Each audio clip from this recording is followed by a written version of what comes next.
മുൻ മുഖ്യമന്ത്രി പിണറായി വിജയനും CPM സംസ്ഥാന സെക്രട്ടറി MV ഗോവിന്ദനുമെതിരെ കോഴിക്കോട് ജില്ലയിലെ ഏരിയ കമ്മിറ്റികളിൽ രൂക്ഷമായ വിമർശനം. തെലങ്കാന മുഖ്യമന്ത്രി രേവന്ത് റെഡ്ഡിക്കെതിരായ പിണറായി വിജയന്റെ ആ പരാമർശം തെരഞ്ഞെടുപ്പിൽ തിരിച്ചടിയായി.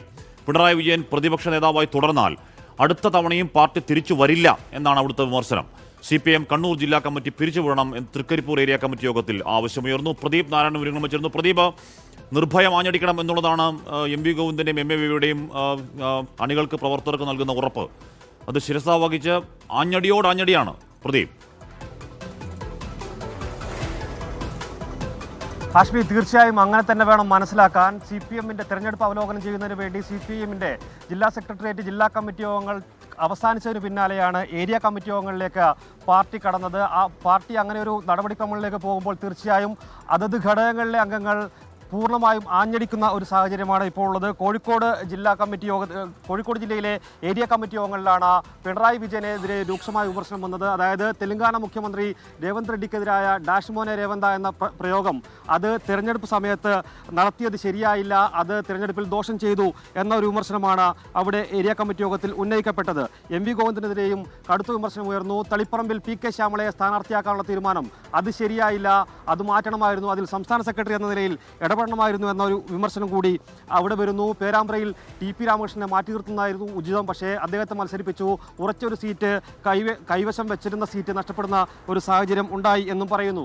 അതുപോലെ തന്നെ KK ശൈലജയെ ഒരു മുഖ്യമന്ത്രി സ്ഥാനാർത്ഥിയായി അല്ലെങ്കിൽ തിരഞ്ഞെടുപ്പ് നയിക്കുന്ന ആളായി മുന്നോട്ട് കൊണ്ടുവരണമായിരുന്നു. പിണറായി വിജയൻ പൂർണ്ണമായും മാറി നിൽക്കണമായിരുന്നു. 2 തവണ മുഖ്യമന്ത്രി ആയിരുന്ന ആളാണ്, അതിനാൽ മാറിയെന്ന് KK ശൈലജയെ മുന്നോട്ട് വെച്ചിരുന്നെങ്കിൽ ഇത്രയും വലിയൊരു തിരിച്ചടി ഉണ്ടാകില്ലായിരുന്നു എന്ന ഒരു വിമർശനമാണ് കോഴിക്കോട് ജില്ലയിലെ ഏരിയ കമ്മിറ്റി യോഗത്തിൽ ഉയർന്നത്. പിന്നീട് കാസർഗോഡേക്ക് വരുമ്പോൾ തൃക്കരിപ്പൂരാണ്. തൃക്കരിപ്പൂരിൽ P ജയരാജന്റെ സാന്നിധ്യത്തിലാണ് ഏരിയ കമ്മിറ്റി യോഗം ചേർന്നത്. ആ ഏരിയ കമ്മിറ്റി യോഗത്തിൽ രൂക്ഷമായ വിമർശനം ഉയർന്നു. കാരണം സ്വാഭാവികമായും 6 പതിറ്റാണ്ടായി CPIM കൈവശം വെച്ചിരുന്ന മണ്ഡലമാണ് ഇത്തവണ അപ്രതീക്ഷിതമായി CPIMന്റെ കയ്യിൽ നിന്നും നഷ്ടപ്പെടുന്നത്. അതിൽ പ്രധാനപ്പെട്ട കാരണമായി പറയുന്നത് കണ്ണൂർ ജില്ലയിലെ സംഘടനാ പ്രശ്നമാണ്. പ്രധാനമായും പയ്യന്നൂരിലെ സംഘടനാ പ്രശ്നമാണ്.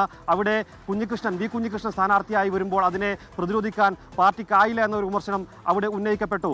അതുപോലെ തന്നെ KK രാഗേഷിന്റെ ഒരു ഇടപെടൽ, ഒരു പാർട്ടി നേതാക്കളുടെ പെട്ടിതൂക്കി വന്ന അമൂൽ ബേബിയാണ് KK രാഗേഷ്. സംഘടനാ കാര്യങ്ങളിൽ ക്രിയാത്മകമായ ഒരു ഇടപെടലല്ല പാർട്ടി ജില്ലാ സെക്രട്ടറി ഭാഗത്തു നിന്നും അവിടെ ഉണ്ടായിരുന്നു എന്ന വിമർശനം ഉയർന്നിരുന്നു. നമുക്കറിയാം കാസർഗോഡ് ജില്ലയിൽ ജില്ലാ സെക്രട്ടറി ജില്ലാ കമ്മിറ്റി യോഗങ്ങളിലൊക്കെ തന്നെയും നേതൃത്വത്തിനെതിരെ രൂക്ഷമായ വിമർശനം നേരത്തെ തന്നെ വന്നതാണ്.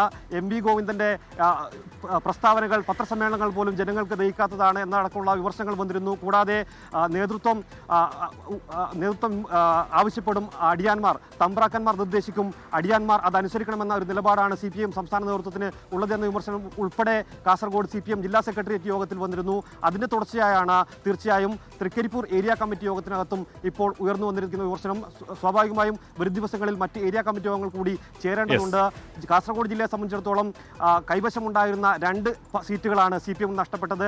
അതിൻ്റെ ഒരു വേദന പ്രയാസം പ്രവർത്തകർക്കിടയിലുണ്ട്. അതിൻ്റെ തുടർച്ചയായാണ് ഏരിയ കമ്മിറ്റി യോഗങ്ങളിലും ഇത്തരം വിമർശനങ്ങൾ ഉയരുന്നത്. ഹാഷ്മി, ഓക്കെ, പാർട്ടി ടെർമിനോളജിയിൽ സ്വയം വിമർശനം എന്ന് പറയുന്ന ആത്മവിമർശനം CPMന്റെ മാത്രമല്ല ഇടതു പാർട്ടികളുടെ ഒക്കെ ഓക്സിജനാണ്, ജീവശ്വാസമാണ്.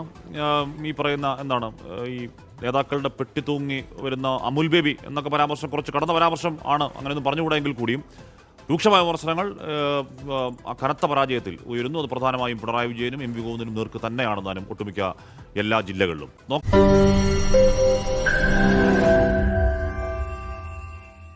ലോകത്തെവിടെയായാലും ഏത് സമയത്തും 24 വാർത്തകളും ഓഗ്മെന്റഡ് റിയാലിറ്റി പാക്കേജുകളും എക്സ്പ്ലെയിനറുകളും വിശദമായി കാണാൻ ഞങ്ങളുടെ YouTube ചാനൽ നിങ്ങൾക്ക് സബ്സ്ക്രൈബ് ചെയ്യാം.